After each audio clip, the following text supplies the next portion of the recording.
Welcome sa Tagalog Horoscope, ang iyong gabay sa pang-araw-araw na buhay.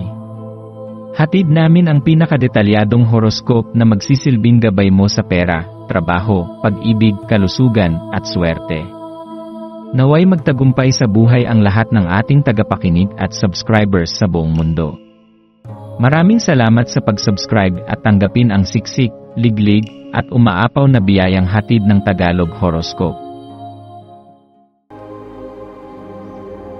Ito ang iyong pang-araw-araw na horoscope para sa Sagittarius para sa Pebrero 27, 2025. Ngayong araw ay magbubukas na parang isang makulay na obra maestra, kung saan bawat sandali ay nagbibigay sa iyo ng pagkakataong maghabi ng bagong pakikipagsapalaran sa iyong kwento. Bilang isang Sagittarius, ikaw ay isang likas na manlalakbay, hindi lamang sa pisikal na aspeto, kundi pati na rin sa larangan ng isipan at espiritu. Ang iyong diwa ay palaging naghahanap ng bago, laging nagnanais ng kasagutan sa mga tanong na bumabalot sa iyong kaisipan. Ang sigla ng paggalugad at ang pananabik sa hindi pa natutuklasan ay patuloy na bumubulong sa iyo, hinihikayat kang lumabas sa iyong comfort zone at tuklasin ang mga hiwagang nasa harapan mo. Sa bawat hakbang na iyong ginagawa, tila isang panibagong mundo ang bumubukas, nag-aalok ng kaalaman at karanasang magpapalawak sa iyong pananaw sa buhay. Ang iyong likas na pagiging mausisa at masigasig ay nagsisilbing gabay upang mas maunawaan mo ang iyong sarili at ang mundong ginagalawan mo.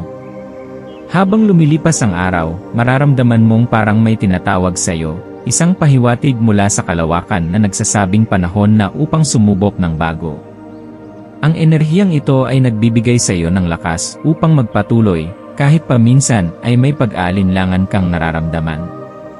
Ito ang tamang oras upang pakinggan ang iyong kalooban, upang kilalanin ang iyong mga pangarap at hangarin, at upang bigyan ng pagkakataon ang iyong sarili na makaranas ng bago at kakaibang bagay.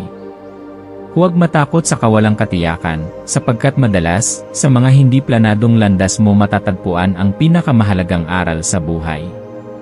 Ang iyong tapang na humakbang palayo sa pamilyar at yakapin ang hindi mo pa nasusubukan ay maaaring magdala sa iyo sa isang mas makulay at makahulugang direksyon.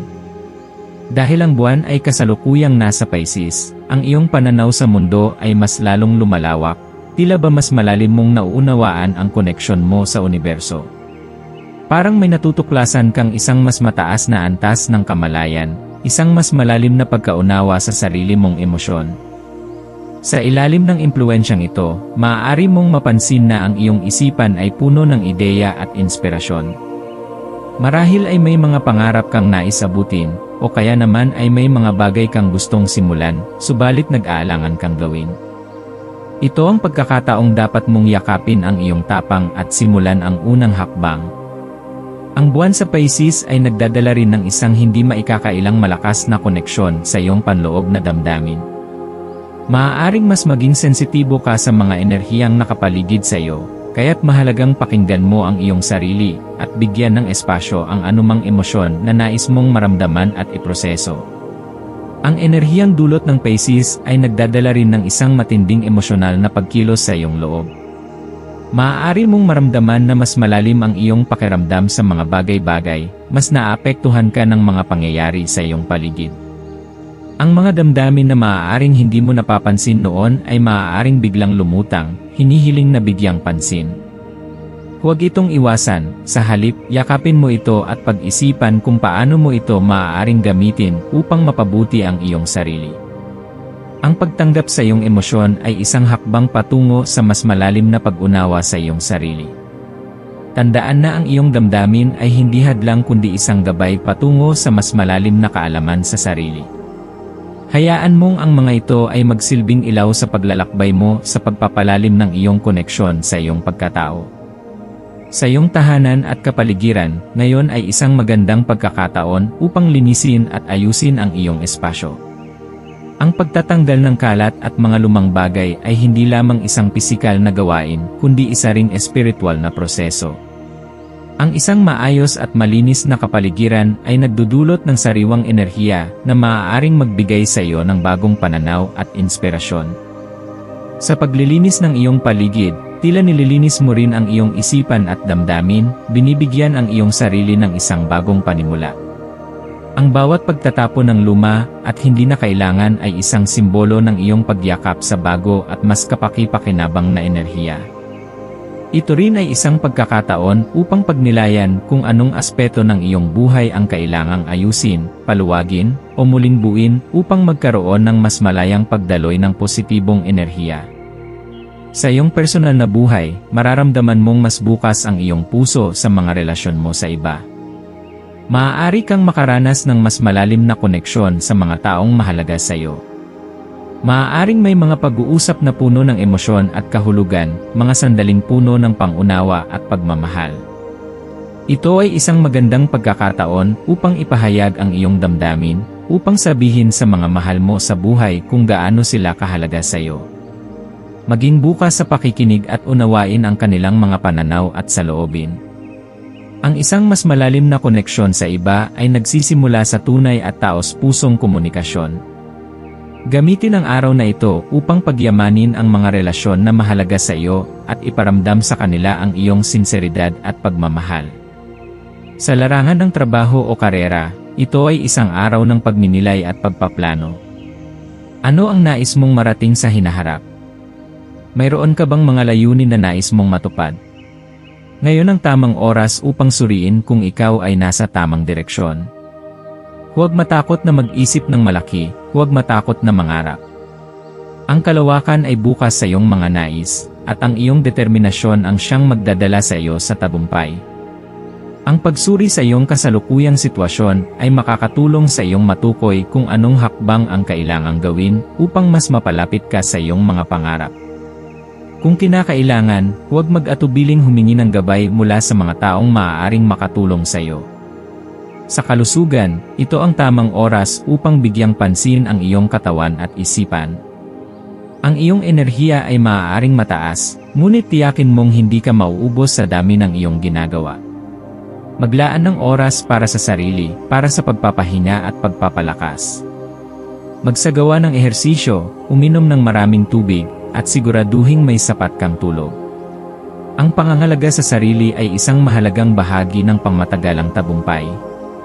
Sa pamamagitan ng balanseng pamumuhay at sapat na pag-aalaga sa iyong katawan at isipan, mas lalo mong mararamdaman ang sigla at lakas upang harapin ang anumang hamon ng buhay. Ang iyong maswerteng kulay ngayong araw ay asul at pilak. Ang asul ay sumisimbolo ng kapayapaan at katalinuhan, habang ang pilak ay nagbibigay ng proteksyon at espiritual na kaliwanagan. Ang pagsusuot ng mga kulay na ito o ang pagkakaroon ng mga bagay na may ganitong kulay sa iyong paligid ay maaaring makatulong upang mapanatili ang iyong kalmado at focus. Ang iyong maswerteng numero ay 9, 18 at 27. Ang 9 ay sumisimbolo ng espiritual na paglago at karunungan, ang 18 ay nagdadala ng bagong simula, at ang 27 ay isang numero ng paglalakbay at kaalaman. Ang iyong maswerteng gawain ngayon ay ang paggawa ng isang bagay na nagpapayaman sa iyong isipan at espiritu. Maaring ito ay pagbabasa ng libro, panonood ng dokumentaryo, pagsulat ng journal, o kahit simpleng pagninilay. Ano man ito, siguraduhin mong ito ay nagbibigay sa iyo ng inspirasyon at bagong pananaw sa buhay. Sa pagtatapos ng araw, maglaan ng oras upang pasalamatan ang universo sa lahat ng natutunan at naranasan mo. Ano man ang nangyari sa araw na ito, tandaan na bawat karanasan, maging ito man ay mabuti o masalimuot, ay bahagi ng iyong paglalakbay. Yakapin mo ang bawat aral na natutunan mo, at gamitin ito upang maging mas matatag at matapang sa pagharap sa kinabukasan. Bukas, isang bagong araw ang naghihintay sa iyo, puno ng bagong oportunidad at posibilidad. Magpahinga ng maayos at ipaalala sa iyong sarili na ikaw ay isang nilalang ng tapang, karunungan, at walang hanggang potensyal.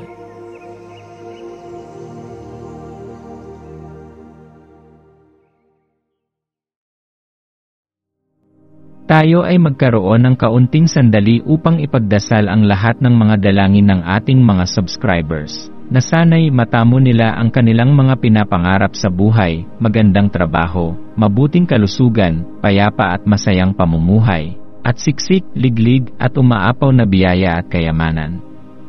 Ipinagdarasal namin ng mataimtim ang lahat ng mga komento sa nakaraang video, at hinihiling namin, Panginoon, na pagpalain mo ang ating mga subscribers ng masayang buhay sa mundong ibabaw. Maraming salamat po. Maraming salamat sa panonood ng iyong horoscope ngayon araw. Naway gabayan ka ng mga bituin sa iyong landas.